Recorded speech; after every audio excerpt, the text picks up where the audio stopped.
হয়েছে। কালকের যে সংঘাত হয়েছে সেই সংঘাত সাত কলেজের শিক্ষার্থীরা কামনা করে না, প্রত্যাশা করে না। তারই প্রেক্ষিতে আজকে আমাদের এই সংবাদ সম্মেলনে উপস্থিত সকলকে শুভেচ্ছা জানিয়ে আজকে সংবাদ সম্মেলন আমরা শুরু করছি। আমি পড়ছি প্রেস রিলিজ, আমাদের 6 দফা দাবিসমূহ। গতকাল 6/1/2025 সন্ধ্যা থেকে মধ্যরাত পর্যন্ত নিউ মার্কেট এলাকায় সংঘর্ষের প্রেক্ষিতে সাত কলেজ শিক্ষার্থীদের সংবাদ সম্মেলন। আমাদের দাবিসমূহ: 1. ঢাকা কলেজ সহ 7 কলেজের শিক্ষার্থীদের সঙ্গে ঢাকা বিশ্ববিদ্যালয় শিক্ষার্থীদের সংঘাতের দায় নিয়ে ঢাকা বিশ্ববিদ্যালয় প্রশাসনকে ক্ষমা প্রার্থনা করতে হবে এবং প্রো ভিসি মামুন আহমেদকে পদত্যাগ করতে হবে। 2. ঢাকা কলেজ শিক্ষার্থী রাকিবকে হত্যার উদ্দেশ্যে হামলা সহ ঢাকা কলেজের শিক্ষার্থীদের ওপর নিউ মার্কেট থানা পুলিশের ন্যাক্কারজনক হামলার ঘটনায় ওসি সহ জড়িত পুলিশ কর্মকর্তাদের প্রত্যাহার করে তদন্ত সাপেক্ষে বিভাগীয় ব্যবস্থা গ্রহণ করতে হবে। 3.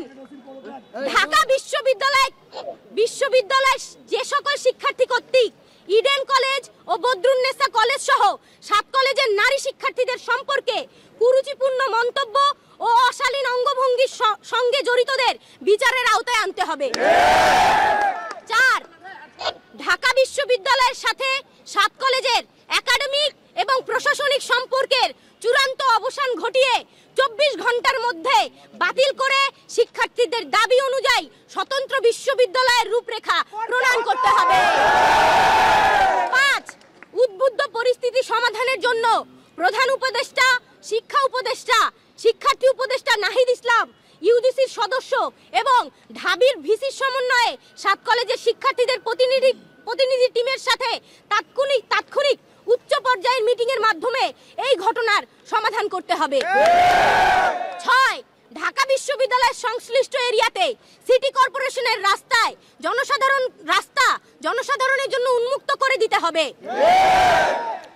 আপনারা জানেন 7 কলেজ 2017 সালের পর থেকে অধিভুক্ত হওয়ার পর থেকে 7 কলেজের শিক্ষার্থীরা বারে রাস্তায় নেমেছে, বলেছে আমাদের সংকট নিরসন করেন।